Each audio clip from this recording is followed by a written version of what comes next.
Much has been said in recent times about the underground gold smuggling rings that exist in this country.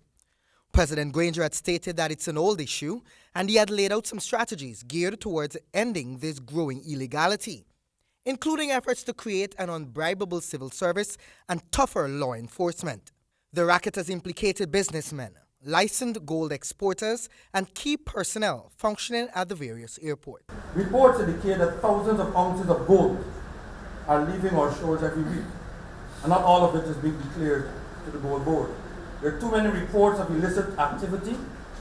Commander of night flights of helicopters landing here at 1 o'clock in the morning, and of planes taking off and landing, and of gold moving across our borders.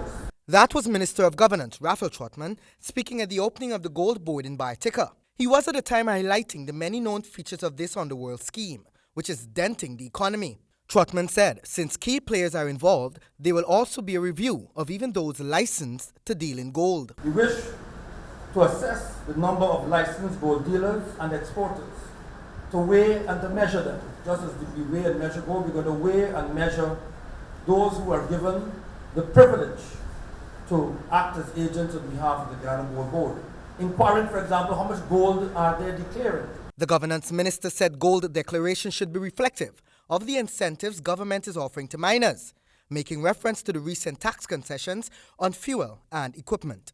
And if it is that miners are given concessions by government for fuel, for spares and for parts, what are you doing in terms of your declarations? Because some are receiving the concessions and their declarations are quite minimal, yet we know for a fact that thousands of gold are not only mined, but produced, of course, and exported out of Guyana. In this regard, he called for greater and enhanced collaboration with the security forces to curb this trend. Trotman noted that also involved in this fight are the Guyana Revenue Authority, the Special Organized Crime Unit, and more recently, the State Asset Recovery Unit. The governance minister said the expected end result is a type of positive synergy, which he explained. We want to ensure, as I mentioned before, that the synergies we expect to see are occurring, that we grant concessions to miners, that those concessions are matched by production, and of course, that production leads to increased declarations, because you can't come and ask the following year for more concessions and we not see the declarations in Guyana, but we've seen the declarations at the airports in New York and in Miami and in Dubai. The time for that is over. Minister Trotman said the mining industry can expect that there will be some tightening up in the sector.